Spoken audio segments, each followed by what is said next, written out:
Muy buenos días, bienvenidos a Agenda Económica. En la mañana de este día, martes, revisamos las noticias más importantes en materia de economía, de negocios. Gracias por acompañarnos a esta hora, 8:02. Damos inicio a estos 30 minutos de informaciones para comenzar esta jornada. Vamos de inmediato a nuestro resumen de noticias.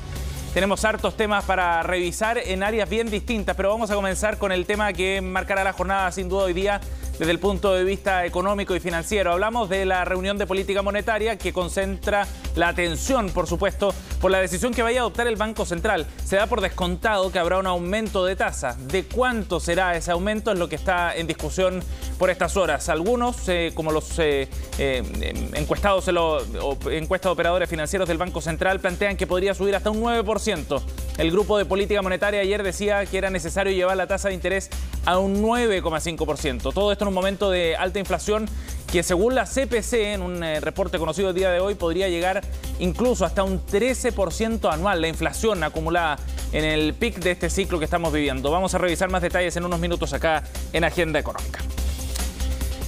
Por otro lado, vamos a estar hablando también de materia de pensiones. En agosto el gobierno va a ingresar el proyecto de reforma para el sistema de pensiones en nuestro país y ha dado varias luces respecto a esto. Bueno, ayer en CNN Chile, el subsecretario de Previsión Social, en una larga entrevista, daba más líneas respecto a cuál va a ser el horizonte de esta reforma, que está en un proceso todavía de diálogos sociales, es decir, recogiendo ciertas opiniones para poder luego desarrollar el proyecto y entregarlo al Congreso en el mes de agosto. Pero hay luces ya sobre, por ejemplo, cuál va a ser el rol que tendrán las AFP en el nuevo sistema y también cuál sería el destino del 6% de cotización extra que se presume va a presentar el Ejecutivo. Ya estaremos revisando qué fue lo que dijo Cristian Larraín aquí en CNN Chile. Por otro lado, vamos a estar revisando también los detalles de la decisión que adoptó el Comité de Ministros, que ayer sesionó por primera vez en este mandato, encabezado por la ministra de Medio Ambiente, Maysa Rojas. Y en esta sesión rechazó dos iniciativas que estaban en carpeta y que tenían que ser revisadas por esta instancia, que recordemos reúne a distintos ministros sectoriales. Uno de ellos es un proyecto de generación eléctrica que se iba a instalar en la región de Atacama, un proyecto de gas natural con una inversión cercana a los 650 millones de dólares, pero que había sido duramente criticado por distintas organizaciones. Bueno, finalmente no recibe la luz verde de parte del Comité de Ministros. Y por otro lado, un relleno sanitario en Ñuble. Es interesante leer las razones por las cuales fue rechazado este proyecto y cuáles son las señales que está enviando también el Comité de Ministros. Ya les contamos más en unos minutos.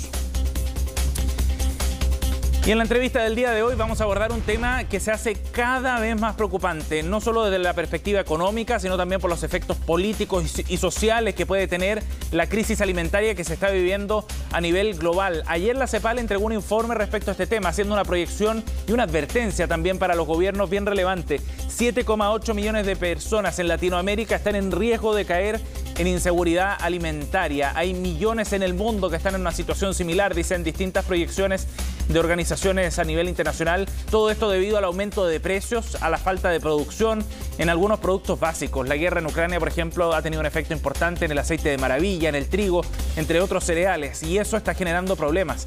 Bueno, vamos a estar revisando los detalles de lo que dijo la CEPAL y también en la entrevista de hoy vamos a abordar esto desde la perspectiva de cómo viven las familias en la región en base a un estudio que se desarrolló acá en Chile sobre esta materia. Y por último cerramos nuestro resumen con los datos del día para comenzar en la jornada en materia bursátil. Estos son los números que están marcando la sesión del día de hoy en Europa y en Asia, con terreno negativo para Europa, que está retrocediendo después de una sesión de ayer bien positiva con ganancias por sobre el 1%. El Eurostoxx está retrocediendo 0,94%. Londres, por otra parte, más plano, 0,08%. La bolsa británica, el Nikkei, más temprano ya cerró sus operaciones, subió 0,10%, mientras que la bolsa de Hong Kong retrocedió respecto al cierre de ayer, 0,56% negativo. Ayer había cerrado con ganancias, en todo caso, por sobre el 2%. El IPSA ayer también cerró en terreno negativo, 0,37% la caída para la bolsa local. El dólar, en tanto, repuntó. Había retrocedido con fuerza la semana pasada, pero ayer subió más de 10 pesos. Llegó a 820 en el mercado local. Bien, empezamos a revisar entonces 8,6 los temas que ya adelantábamos en nuestros titulares y partamos por lo que va a resolver hoy día el Banco Central. Hay reunión de política monetaria y en un escenario donde la inflación ha sido un dolor de cabeza constante para la economía nacional y con preocupaciones además de que pueda seguir escalando. Bueno, veremos qué es lo que hace el Banco Central. Como les decíamos, se da por descontado que habrá un alza de tasa que hoy día está en 8,25%.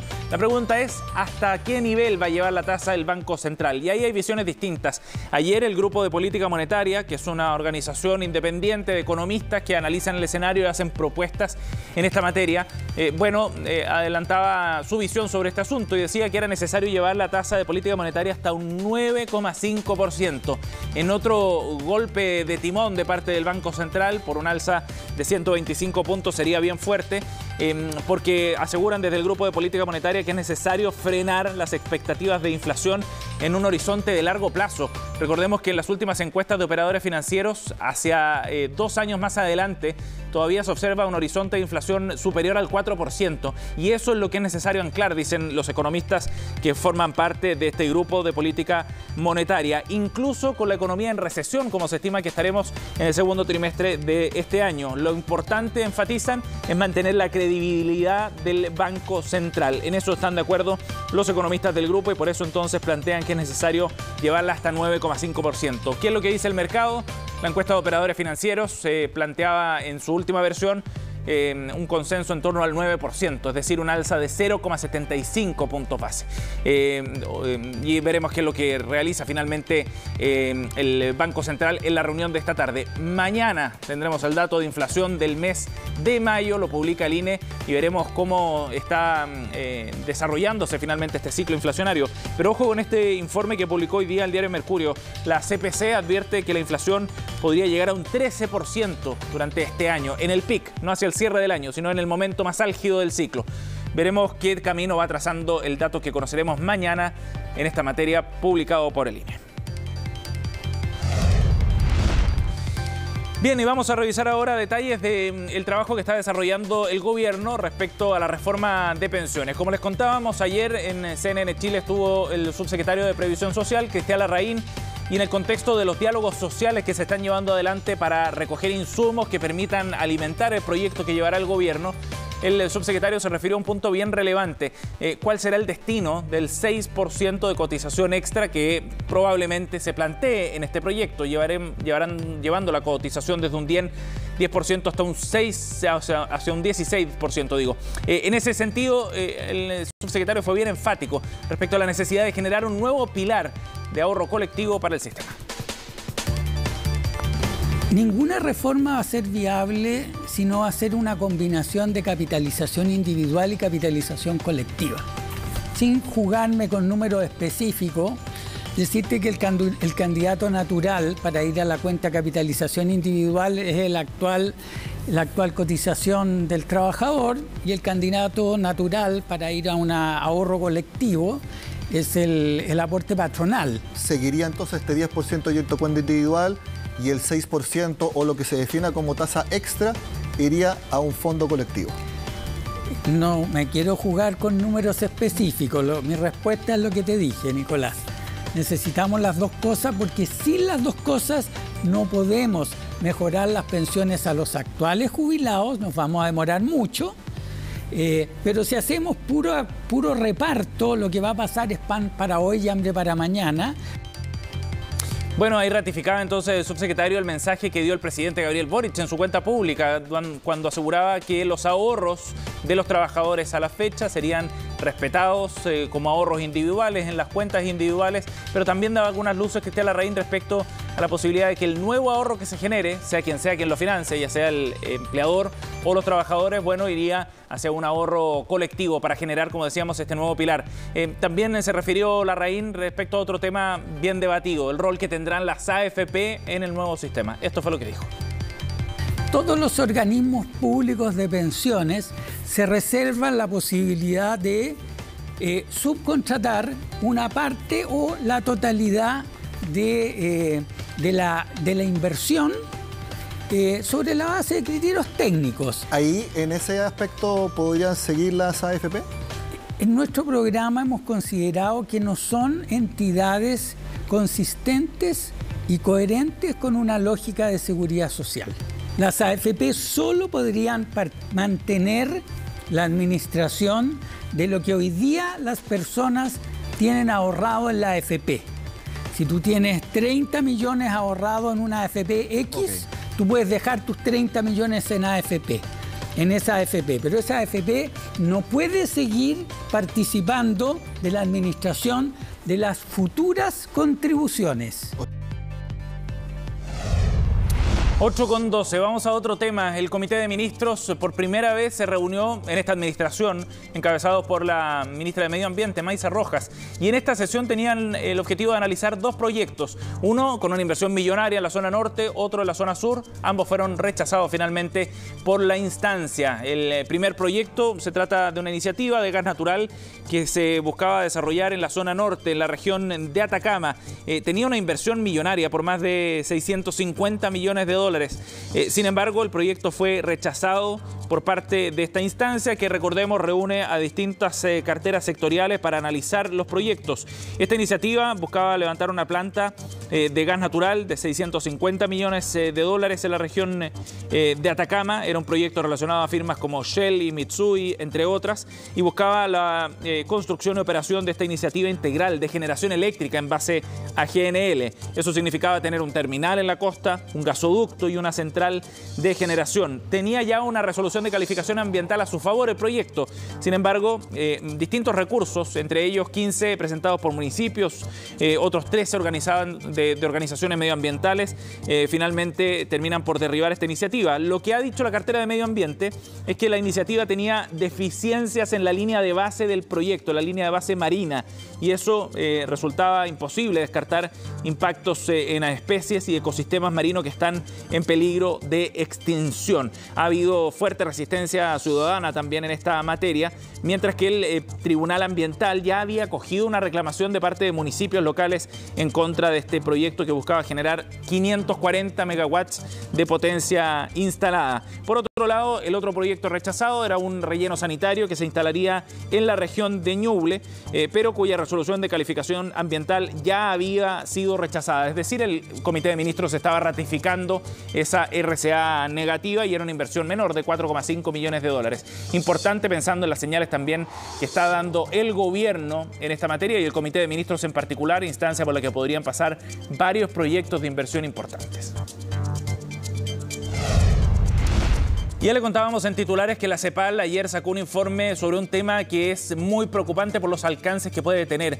Más de 7 millones de personas en Latinoamérica, dice la CEPAL, podrían caer en inseguridad alimentaria debido a la crisis que se está viviendo a nivel internacional y que tiene un horizonte muy, muy oscuro. América Latina y el Caribe entrarán en una fase de bajo crecimiento, es lo que planteaba Daniel Titelman, director de Desarrollo Económico de la CEPAL, para advertir sobre lo que significaba esta crisis alimentaria, influida por dos factores. Una parte, el bajo crecimiento económico en la región. Por otro lado, la crisis que se está viviendo a nivel internacional, producto de la guerra en Ucrania, como ya decíamos, que ha afectado fundamentalmente el mercado de cereales con precios elevadísimos de productos básicos como el trigo, por ejemplo, o algunos aceites, pero además también por los efectos del cambio climático y los efectos que ha tenido la sequía u otros fenómenos climáticos en distintas partes del mundo. Todo eso está generando un escenario muy, muy complejo. Y lo que plantea la CEPAL es que después del crecimiento económico fuerte del año pasado hay una desaceleración para toda la región que va a tener repercusiones fundamentalmente en materia de desigualdad y también en acceso a comida en niveles básicos, lo que podría dejar a muchas personas, como decíamos, en estos niveles de inseguridad alimentaria que son catastróficos para una región que combate con la pobreza. Es un tema preocupante. Distintas entidades a nivel internacional han advertido de los efectos sociales que esto puede tener y por ende también de repercusiones políticas en los próximos años a nivel internacional. Bien, nos vamos a ir a una pausa y al regreso estaremos profundizando en este tema, pero desde la perspectiva de un estudio que se desarrolló acá en Chile, que muestra precisamente cómo los chilenos y otras poblaciones en la región, en Latinoamérica, están en condiciones de enfrentar este tipo de escenarios de mayor precariedad. Al regreso conversamos sobre este tema.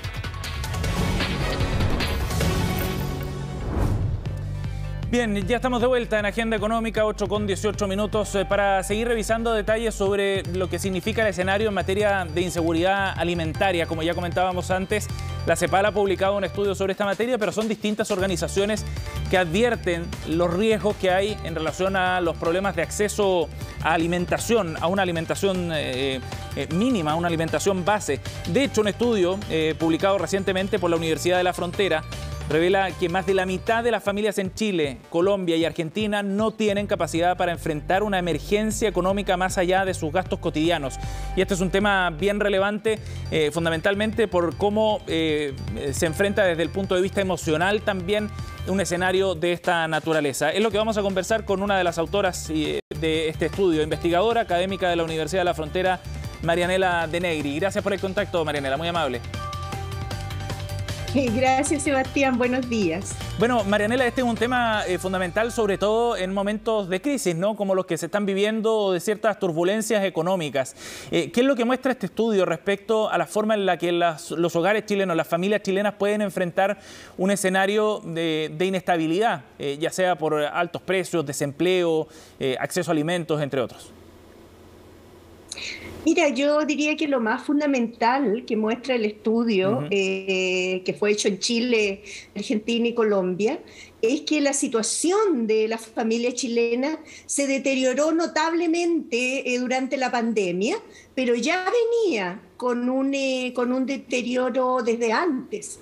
O sea, habían altos niveles de endeudamiento, habían una serie de problemas que se arrastraban, unidos además a un consumo bastante excesivo, producto del propio modelo económico que tenemos nosotros. Ajá. Entonces, este estudio, ¿qué es lo que nos muestra? Cómo la familia se precariza en términos financieros, más del 50%, como tú lo decías, no sería capaz de afrontar ningún tipo de emergencia financiera, y por lo tanto eso significa que tendrían que bajar sus gastos.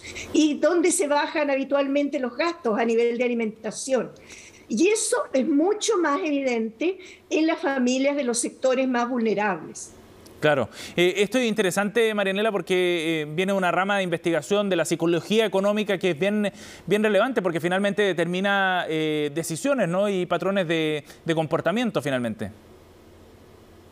Justamente, nosotros venimos investigando hace más de 20 años lo que ha sucedido, bueno, en Chile y en Latinoamérica, sobre todo, como yo te comentaba, con la implantación de un modelo económico centrado fundamentalmente en el consumo, que cambió sociedades bastante más austeras, como eran las sociedades latinoamericanas, a sociedades muy centradas en el consumismo, y yo diría que lo más grave, en el endeudamiento. O sea, las familias, tanto chilenas como latinoamericanas, tienen niveles de endeudamiento bastante insostenibles. Y así es como la sorprende entonces ahora esta crisis alimentaria, donde además estamos observando que el endeudamiento ahora se está ampliando al ámbito del consumo de alimentos. Bueno, ese punto es bien, un reportaje. Ese punto es bien interesante, sí, Marianela, disculpa, pero en el estudio ustedes muestran que un 46,3% teme no poder pagar los gastos básicos, y entre eso no solo están las cuentas de luz o agua, sino también alimentación.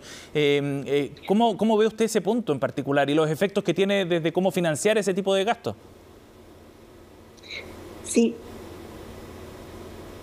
Mira, yo lo veo bastante dramático, porque cuando una familia empieza a endeudarse para poder alimentarse, ya está al borde de la crisis financiera total, diríamos, en términos familiares. Y han aumentado la petición de tarjetas de crédito, en el retail, sobre todo de consumos básicos en los supermercados. Entonces la gente está endeudándose para poder comer, y ese es un círculo que no termina nunca, porque no es una deuda que tú digas, ya me endeudo este mes, después lo pago y después quedo tranquilo, sino que es mes tras mes, y de ahí a la insolvencia hay un solo paso, y eso arrastra muchísimos problemas, además de salud mental. Sí, claro, no solo por los riesgos materiales, sino también por las condiciones emocionales. Y esto se suma a los otros temores, ¿no, Marianela?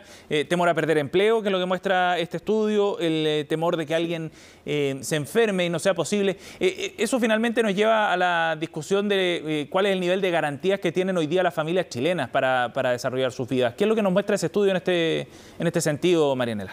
Mira, Sí, yo creo que lo más dramático de los resultados de este estudio es que nos transparenta brutalmente, diría yo, la falta de derechos sociales que tienen las familias chilenas. O sea, nosotros en Chile no tenemos una política de seguridad social que le dé a las familias un cierto nivel de seguridad de cómo enfrentar una crisis de cualquier tipo, no solo financiera. Y aquí nos encontramos entonces con familias que ven tremendamente amenazada su posibilidad incluso de sobrevivencia básica, porque no tienen ingresos suficientes, perdón, sí, porque no tienen además asegurada la salud, porque no tienen asegurada nada. Marianela, ustedes plantean que en este estudio, a partir de lo que ustedes han observado en esta investigación, que hay ciertos cambios de hábito también. ¿Qué efectos puede tener esto pensando en temas, digamos, permanentes y no solo circunstanciales por un tiempo acotado, sino cambios de hábito permanentes que puedan observarse en la población? ¿Es posible hacer una proyección en ese sentido? Mira, es una proyección que tú puedes hacer tanto para un lado como para el otro. O sea, nosotros yo diría que estábamos bastante más optimistas cuando hicimos el estudio, en el sentido de que se observaba un avance significativo hacia hábitos mucho más austeros de consumo. Pero volvimos de la pandemia y empezamos de nuevo a ver cómo la gente llenaba los malls, llenaba todo. Entonces, yo creo que estamos en un proceso de transición, ¿eh? Ahora, confío que las familias efectivamente entendieron que podían vivir con un nivel menor de consumo. Sí. Entendieron de que habían otras cosas más importantes que el consumo cotidiano de bienes y servicios. Y además entendieron que el comercio local era un elemento importante que les permitía incluso abaratar costos. Si bien no podían ir a las ferias libres en su mayoría porque estábamos restringidos, pero sin embargo el comercio local a nivel de los barrios aumentó muchísimo y eso se observa también en el estudio. Sí. Marianela, estábamos hablando recién del contexto de emergencia alimentaria que se puede vivir a nivel global, ¿no? Y que con particular fuerza podría afectar a Latinoamérica. O sea, ya estaríamos enfrentando ese escenario con un mal pie después de la pandemia, por cómo diagnostica este estudio. Sí, yo creo que no estamos en las mejores condiciones para enfrentar efectivamente una emergencia de este tipo, que se suma a la que ya vivimos y todavía estamos viviendo. Entonces, se precarizó el empleo, muchas familias perdieron el empleo y ahora están volviendo, pero están volviendo en condiciones mucho más precarias que antes. Se han ido terminando todos los subsidios, entonces las familias realmente, yo creo que no están en condiciones, especialmente la de los sectores más vulnerables y con las tasas de desigualdad que tenemos en Chile. Yo creo que eso debería estarnos preocupando seriamente. Claro, y hay riesgos bien concretos además, Marianela. Ustedes en el estudio revelan que Chile es el segundo país de la OCDE donde hay más riesgo de caer desde un grupo socioeconómico a otro, ¿no? De la clase media a la clase baja. Eso es otra señal también de fragilidad de nuestro sistema.